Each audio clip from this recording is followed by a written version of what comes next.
Bueno, hola, gracias José por la invitación, por la presentación. Es un placer estar aquí porque, bueno, primero por la oportunidad de hablar de la Bienal de Cuenca, que ha sido un proyecto muy interesante de hacer, pero también porque la pregunta sobre la injerencia del mercado en las bienales, que es un poco el tema de hoy, es algo que yo haciendo Cuenca no me había mucho planteado porque en realidad el mercado no es muy presente en este evento, pero es algo que a partir de la pregunta de José he empezado a pensar y bueno, voy a hablar ahora de por qué me parece que es interesante en este caso.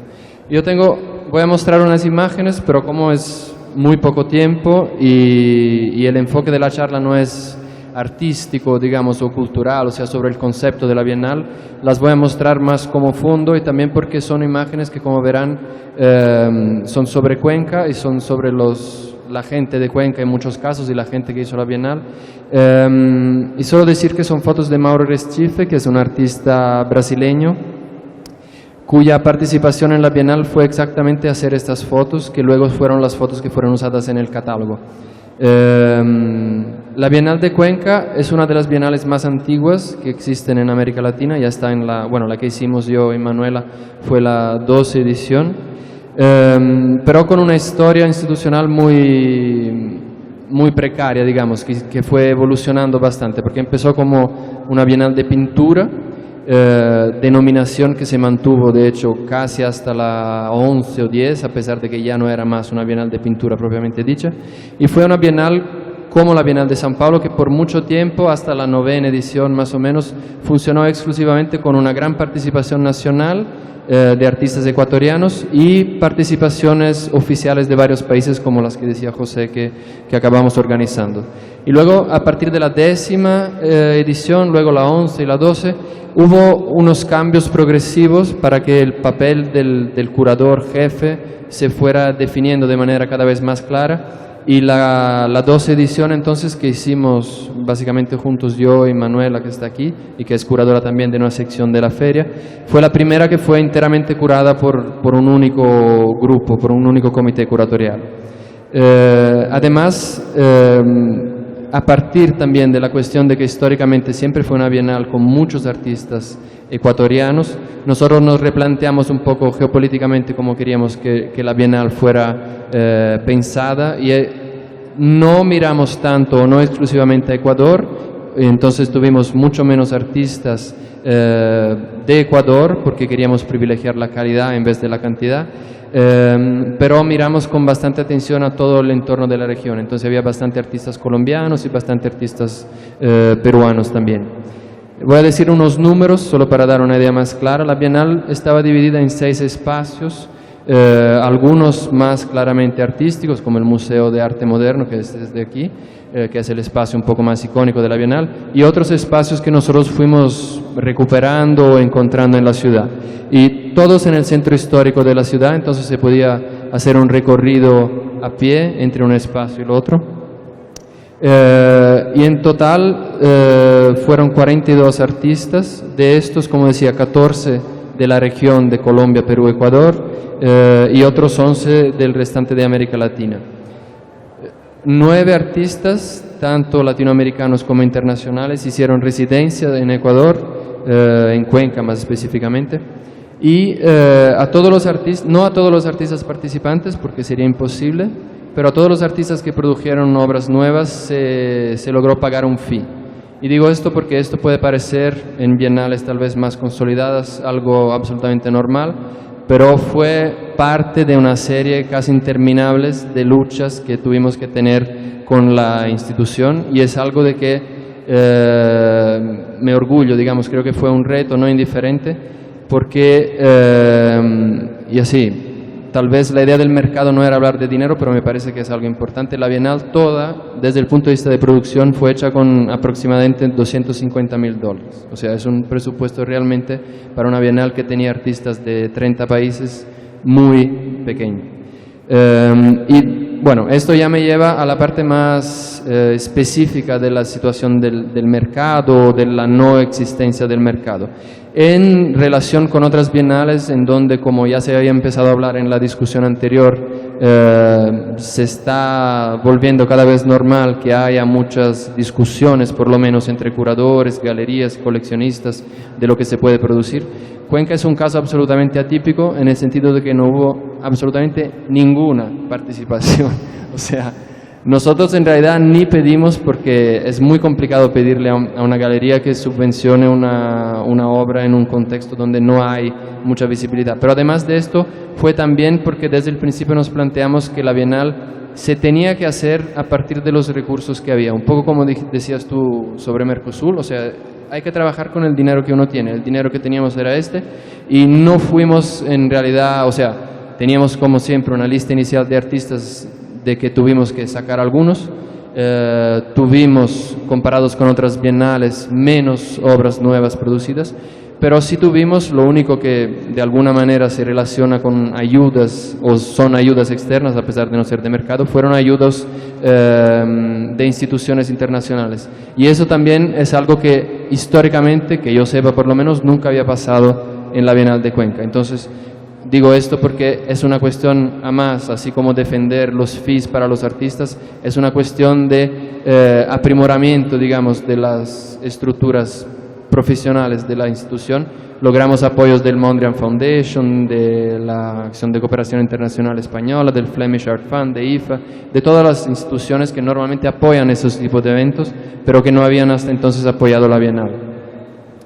Pero lo que yo quería, así, acabar con una reflexión que, como decía, he empezado a hacer a partir de la invitación a hablar aquí, que es un poco una provocación y de la cual yo tampoco estoy 100% seguro hasta ahora, pero que es lo siguiente.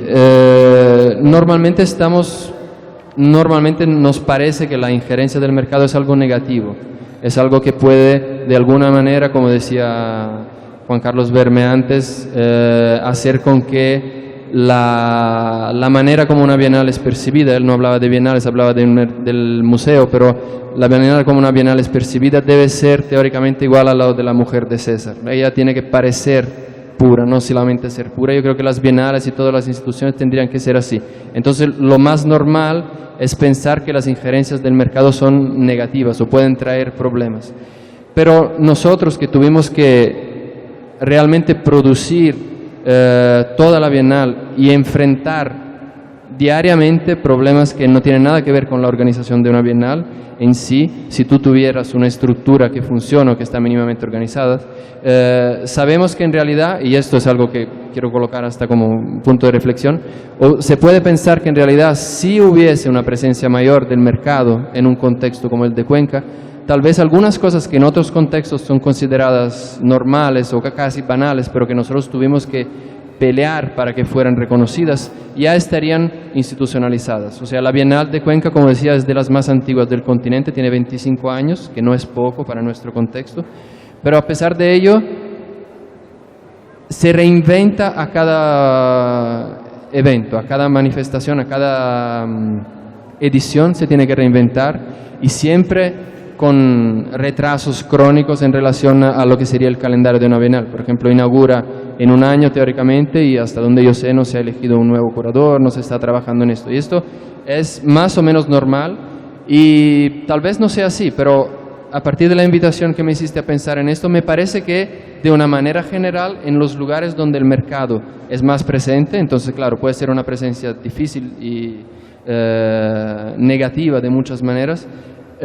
Por otro lado, las estructuras se van solidificando porque el mercado es muy poderoso y lo que él pide, en cambio, a lo mejor mucho menos de que una 20 mediada de la obra que estaba en la exposición, pide que haya profesionalidad, pide que la gente que va a ver la Bienal sea bien tratada, que la organización sea bien montada, que haya una acción educativa, todas cosas que en contextos más precarios como los que estamos acostumbrados a lidar no se dan y que en nuestro caso, por ejemplo, tuvimos que realmente institucionalizar o intentar institucionalizar casi desde cero. Entonces mi provocación, así mi idea es que tal vez la presencia del mercado en contextos como el de la Bienal de Cuenca, que creo que no sea muy diferente de contextos parecidos alrededor del mundo, seguramente en América Latina, no es necesariamente tan negativo. Me parece que esta cuestión del contexto también por las mesas que he podido ver es algo que va recurriendo. Entonces Bueno, esta era mi...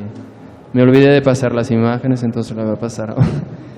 Este era uno de los espacios que teníamos, que era una escuela, que decía que tuvimos que inventar. Es una escuela que está en funcionamiento, entonces son espacios también muy interesantes para hacerse una exposición. Esta es una performance de Marinella Senatore que estuvo en la inauguración, también activando espacios que normalmente no se activan.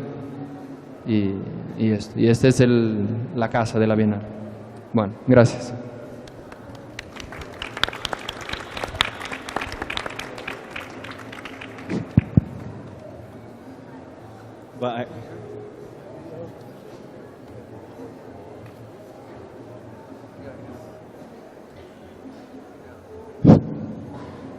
Well, I also want to thank José for the invitation, ARTBO for the invitation, and it was great to pick up on the conversation. It's great to hear Jacopo speak about the Cuenca Biennial. For me now to speak about São Paulo,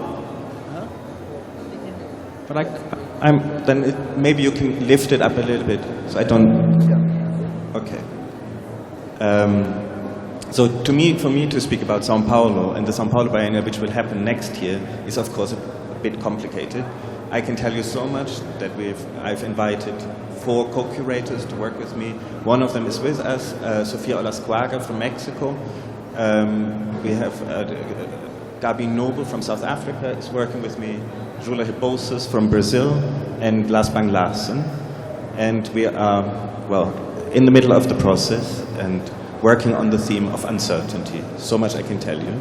But what I can tell you, what I've wanted to talk about is maybe 3 case studies, 3 projects that I was happy to work with over the last, in other biennial experiences with 3 artists who maybe the discussions and the process of getting to the final project for each of them were maybe key to think of what are like the main purposes of a biennial. And, you know, one is to create a reality, to create or provoke a new reality probably, a reality that is beyond the art circuit, to promote dialogue between generations, places, different realities, to exercise diversity in terms of how artists work, but also the debate it generates, and finally to form and generate an audience. And so I think those 4 examples were, those 4 key things, there are many more, but you know, 4 key points I think are interesting, and the 3 projects I'm quickly presenting might be interesting in this context. The first one was in the 2009 São Paulo, Venice Biennial, which I co-curated with Daniel Birnbaum, a project by the Mexican artist Hector Zamora. And he started with a research on Venice and the history of Venice and the kind of unknown histories of Venice, which is one is the Zeppelin history. There was, for example, a very direct connection between Rio de Janeiro and Venice, a kind of daily, not daily, but weekly or monthly Zeppelin commute at a certain time for a very short period. So it was an interesting moment.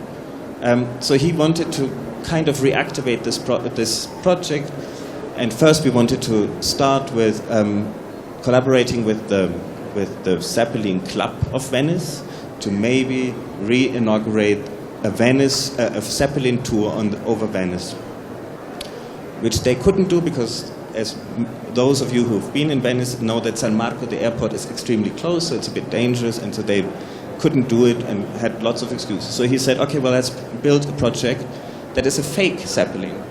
And so it was the fake Zeppelin stuck in the Arsenale. He spoke to several of these street painters, and instead of making endless watercolor paintings of gondolas, he asked them to make also some of Zeppelins. So if you look closely in the center, there is one of those watercolors with a Zeppelin.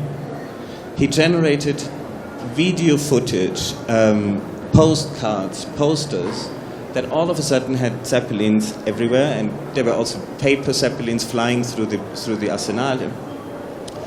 And something weird happened.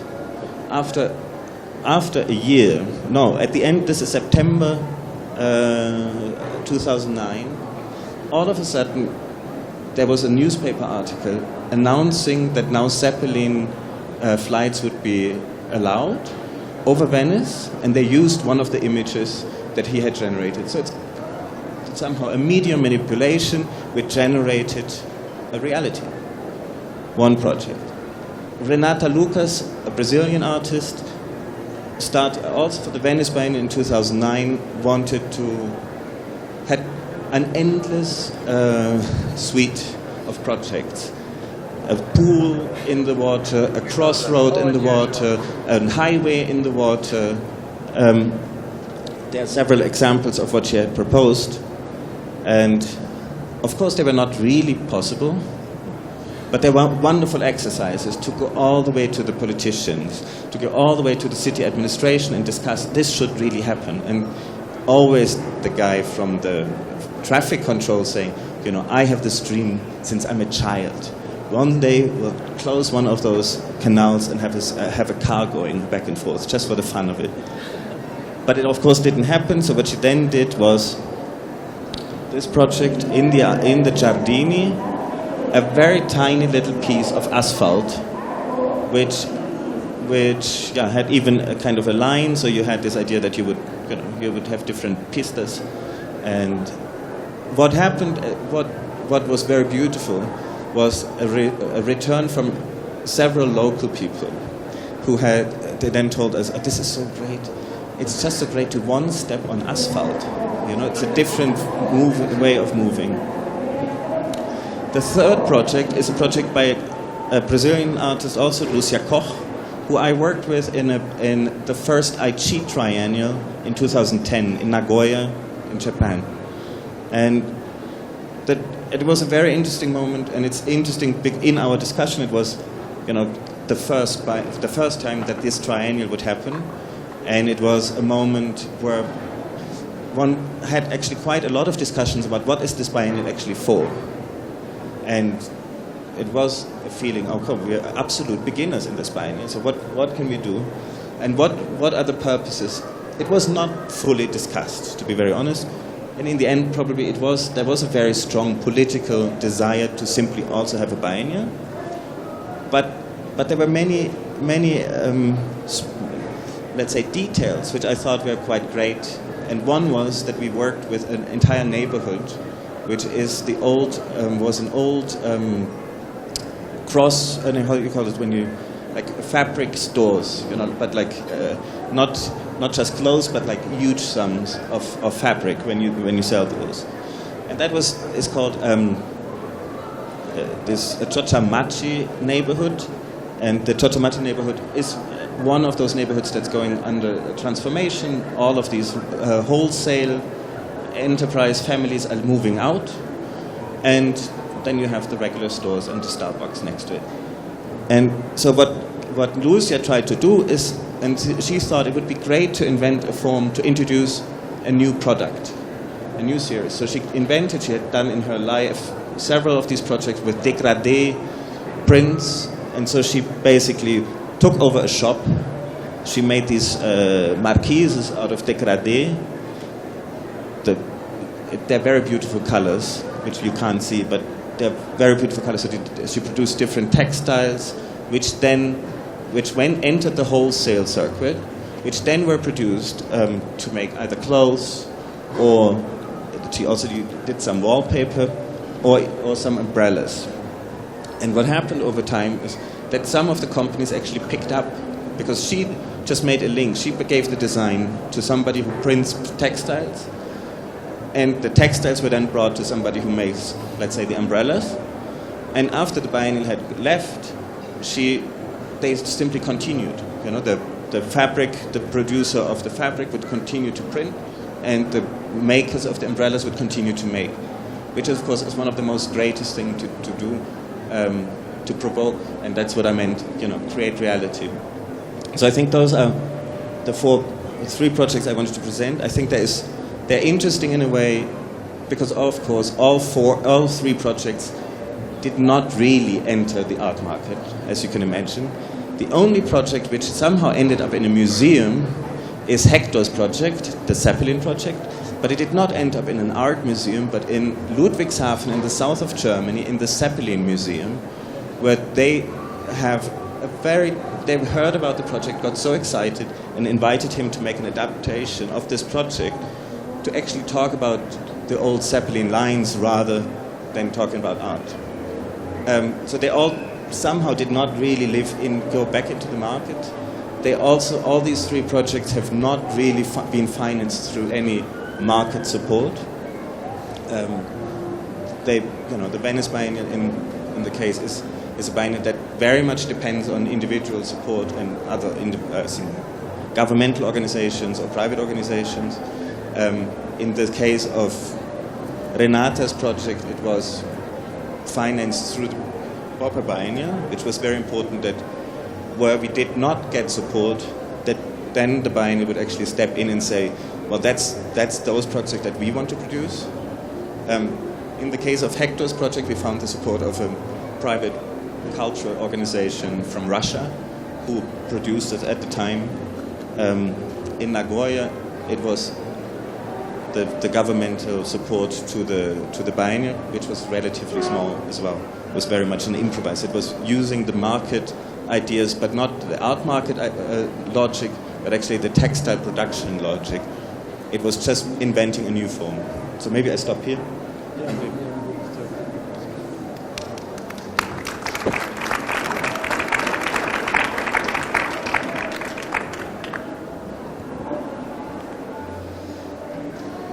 Hello, my name's Eungie Ju. Thanks so much for inviting me. It's such a great excuse to get back to Bogota and to see this great art production in Colombia. And thanks a lot for bringing me here. I'm just going to speak very briefly about a biennial that opened and closed this year from March 5th to June 5th, 2015. In the Emirate of Sharjah, which is the third largest emirate in the United Arab Emirates, which is a country founded in the early 1970s, the end of 1971. Sharjah is located on the Arabian Gulf, but also opens on its east coast to the Gulf of Oman. So it's a very unique physical landscape. Here you see kind of downtown Sharjah with part of the heritage area in the foreground and the Sharjah Creek. And beyond this kind of large government building, you can see the port, which is the Arabian Gulf. It's also the desert. The landscape of Sharjah was it's very impressive and had a very big impact on me. Fortunately, when I was invited to do this biennial, I had already had the chance to travel to Sharjah and Dubai, maybe already 4 times or something. And I always thought that Sharjah was such an interesting place because it's a very working class city. The United Arab Emirates officially is 80% non-national residents. And 60% of that 80% is from the South Asia, India, Pakistan, Bangladesh. We also had great access to the Directorate of Archaeology. This is such a young country with so much construction and expectation for the future. But it's also a place that has archaeological traces to 125,000 years ago. And this is a valley that was once part of the ocean. Behind us are petroglyphs, and in front of us what is the residue of the sea on the east coast. So, actually I'm going to back up and stay here. So my desire to work in Sharjah and on this particular biennial had to do with, it's very appropriate that Jose invited me because it had a lot to do with frustration of the limitations of what we were expecting of art and artists, what we're expecting of exhibitions and biennials based on limitations of budget, limitations of resources, and maybe sometimes the, biennial foundations or whatever becoming institutions without really having institutional support. And over my years of relationship with the Sharjah Art Foundation, I felt that they really had, you know, it's a unique foundation because the Biennial existed since 1993, and the foundation came into being in 2008. So the foundation came into being kind of in the way we had dreamed biennials would do, in a place where there was no contemporary art infrastructure, that a biennial would come into an area, become more and more ambitious in many ways, and then leave as a trace an institution.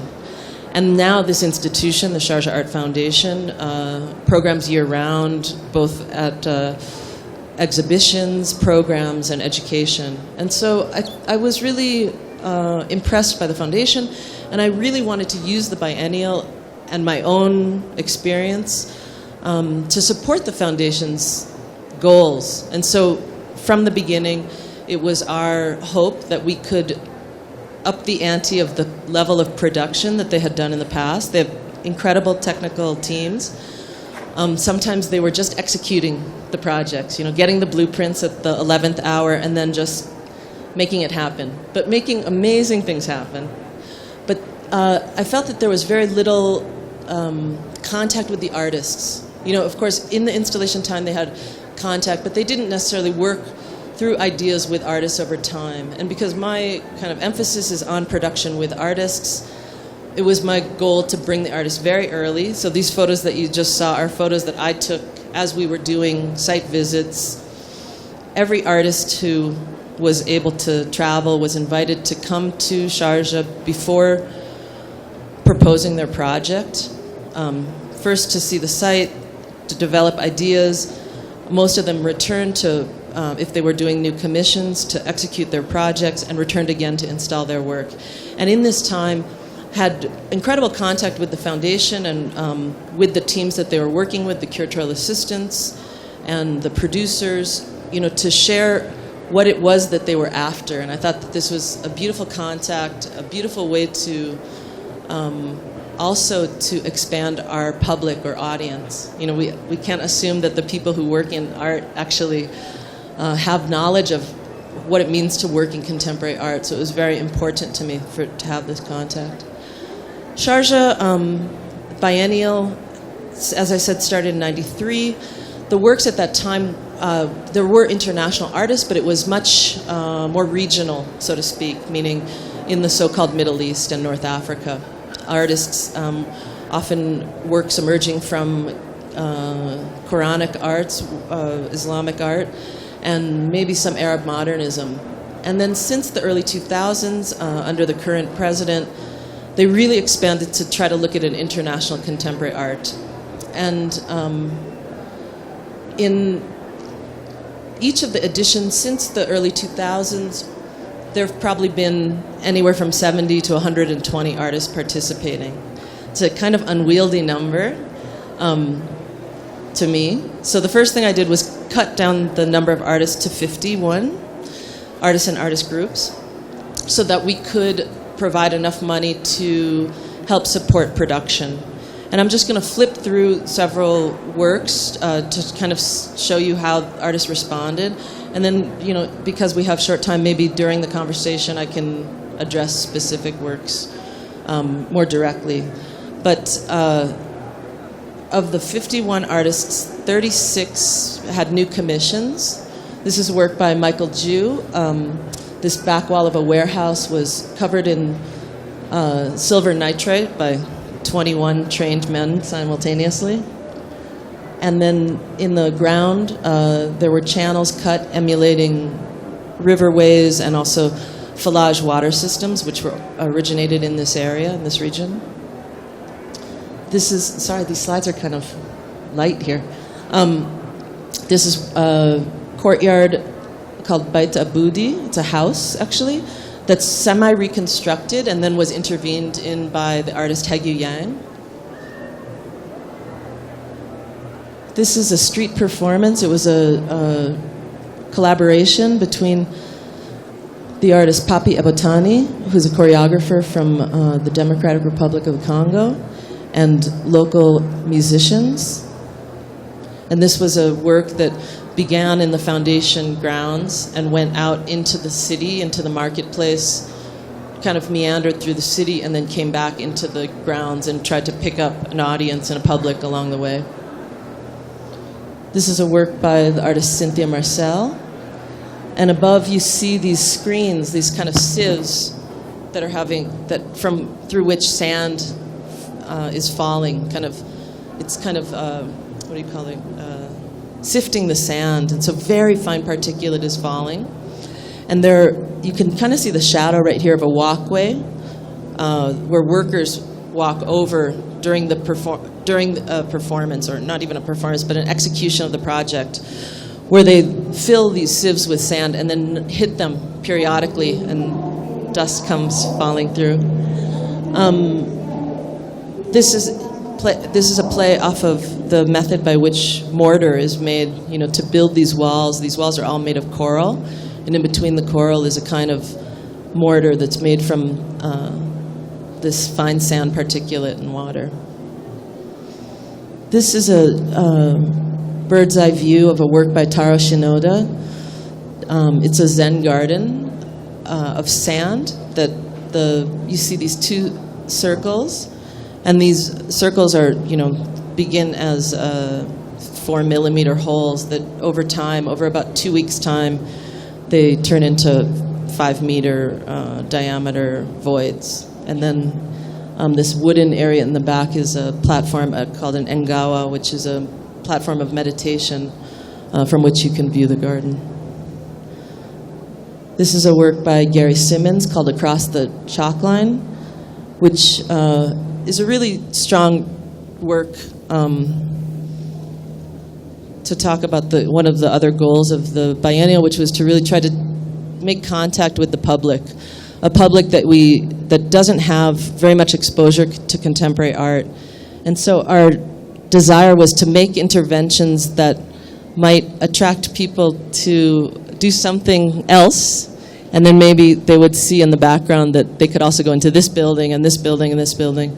And here there's a youth-sized cricket field with a proper pitch, which really doesn't exist for kids in Sharjah. And around the boundary lines, it's written, "What do they know of cricket who only cricket know?" which is a line from C.L.R. James's book about cricket, very famous book about cricket. And finally, this is a warehouse that was intervened in by the artist Adrián Villar Rojas from Rosario, Argentina. And it's hard to see in this image, but basically this is an abandoned ice factory. And there were these remnants of concrete all over the space. You couldn't exactly understand what purpose they had, but they were probably bases for machinery. And he built off of those bases these kind of sedimented towers with pigmented cement, and inlaid within those towers are organic materials, other sculptures, bones, fossils. And this was really, coming from his experience working with the director of archaeology in Sharjah. I think that's my last image. Yeah, I just wanted to introduce those as more provoking images about the work. And I just wanted to say one more thing about this idea of engaging with the public and sustained engagements with artists was at the core of the project, because I think when I began this project, one of the great conversations I had with one of the artists was that he wanted to challenge not where the money was coming from as much, but the way curators were now working with artists. And so we were very much invested in focusing on the ways of working, which goes back to what I was saying before, having contact with the institution, the people who work for the institution, improving their knowledge base, and also maybe the subtlety with which they could begin to read the art. And also having, I think, meaningful relationships between artists. So it was important for us to have these interactions and exchanges with these amazing thinkers from around the world. And this is one of the, as the fact that we all know each other and is, one of these examples that in the extremely confusing world of this expanding contemporary art field, there are these incredible benefits, which is that we meet each other and that we have to make, extraordinary effort, I think, to personalize that experience so that we have, sustained contact and information, and I just wanted to mention that.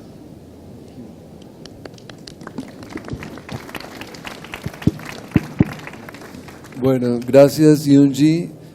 Para comenzar la discusión yo quería referirme como a dos escenarios diferentes. Uno al cual nos enfrentamos cuando estábamos haciendo la Bienal de Sao Paulo, que era la cuestión de qué sucede con las obras después de que termina la Bienal. Porque nos parecía injusto, por decirlo menos, que un país del tercer mundo invirtiera unos grandes recursos públicos para la producción de obras de una cierta envergadura y que esas obras luego entraran en el mercado, digamos, en detrimento de, en cierto modo, de lo público, puesto que ya después de que un país había hecho el esfuerzo de producirlas, ellas entraban al mercado sin que hubiera ninguna retribución para ese país. Pero ahora parece haber otro caso, que era el que estaba evocando Mario García Torres hace un momento, de que ahora en muchos casos entran obras a un gran evento casi que solo porque hay la posibilidad de producirlas a través del apoyo de coleccionistas o de galerías. ¿Ustedes qué opinan como de estos dos casos de estudio?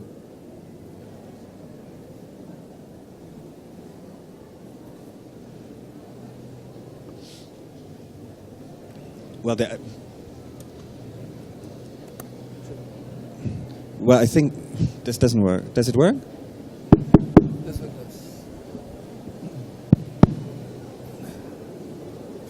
Well, I think to comment on the São Paulo model, for example, I think there are, well, you know, it's not by chance that I now try to show examples where that exactly did not apply. But I think, you know, there are very different models to work with it. I think it needs to be what is really important, and why this discussion is so important, is that this openness between the artist, the curators, and the institution has to happen from the very beginning, so that we know, oh, we're producing this will create a product, a piece of art that will transfer and will enter the market. And I think that then, yes, it is possible to think of different forms of financing it, yes. And that's where the market also becomes, where gallery support becomes very important, where in foundations become important. And I think that's, there's not really, you know, there's no way around it. The only way, I think, to deal with it is to be very straightforward and open. And I think when we all worked, the three of us worked together in the 27th São Paulo Biennial, I think that was very much the case. I mean, and I remember very much discussions about how much, and between artists, between all of us, between production, curators, and the foundation, and the artists, how can we deal with it in a productive and transparent way? But then again, also, I think there is something also great which the São Paulo Biennial has promoted for a long time, that it's not about that. It's about promoting encounters with the audience, with the public. And it's not about, does it really matter that a certain amount of budget is spent on a production of a piece that has another life? But at the moment while the Biennial happens, this is not important. It's not important that this work then might travel on, might be transformed into something else, might become part of a larger piece, be part of a retrospective, be part of whatever.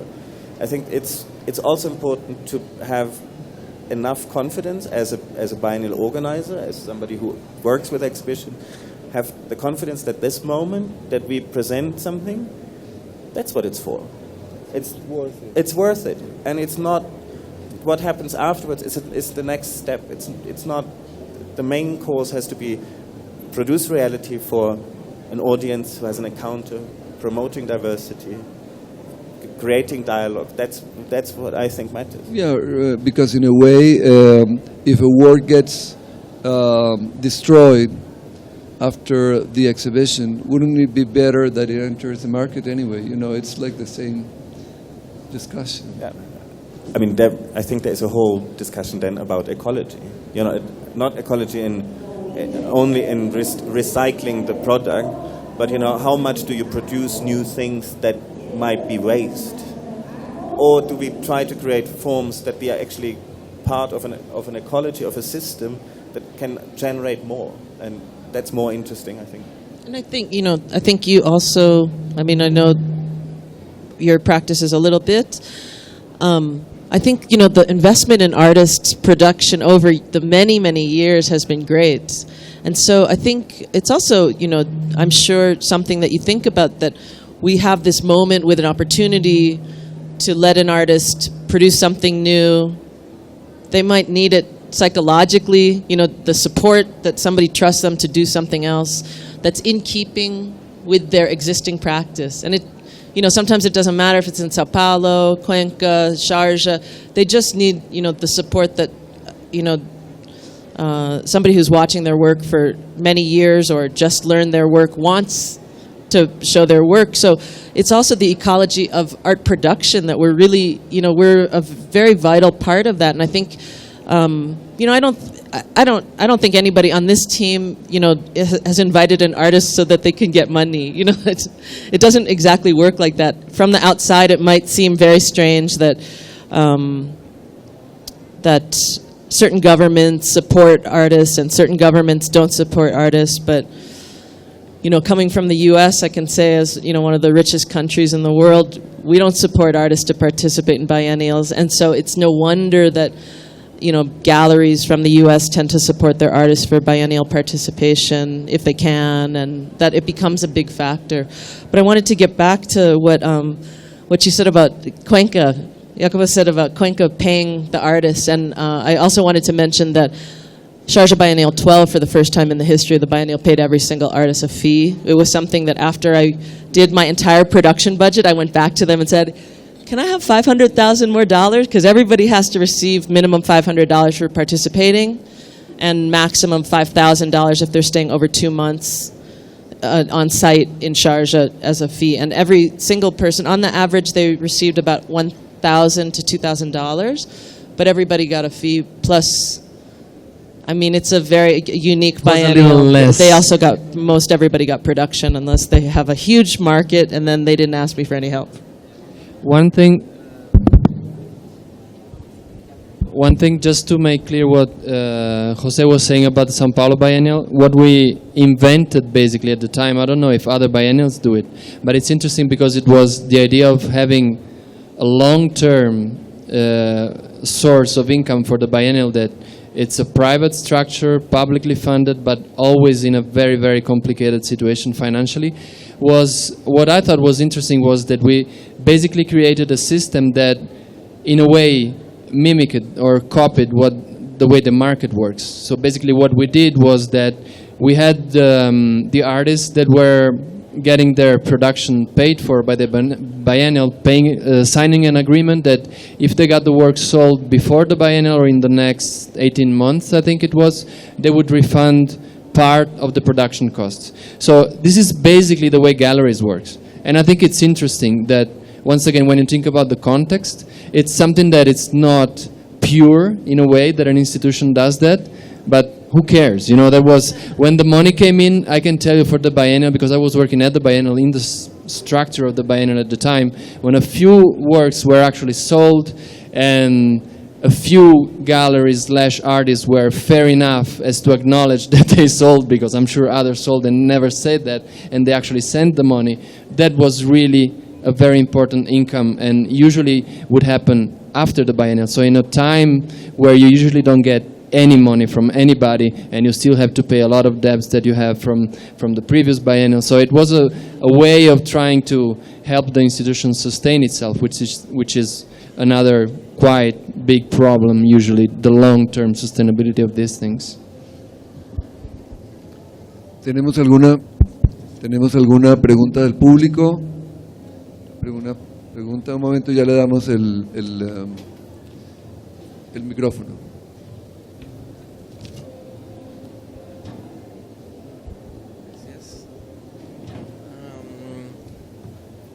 Buenas tardes. Ustedes hablaron de muchos de los actores que conforman que conforman el presupuesto de una bienal. pero no tocamos el tema de las instituciones gubernamentales. Los gobiernos, como aportan un presupuesto en algunos casos muy alto para la realización de una bienal, y en muchos casos funciona tal vez incluso como para promoción turística de una ciudad, de un lugar. ¿Cómo mantener la libertad conceptual o una imparcialidad en la parte temática, en la selección de artistas, para lograr que una bienal sea un evento artístico de exhibición de artistas y no se convierta en solo una plataforma de promoción turística de una ciudad? Que digamos que en mi experiencia fue lo que yo sentí en la Bienal Manifiesta, la última que fue en San Petersburgo, donde había mucha tensión política y muchos de los proyectos, por así decirlo, fueron políticamente correctos, ligados a la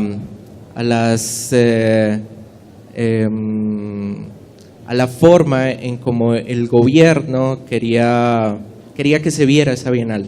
¿Cómo mantener esa imparcialidad?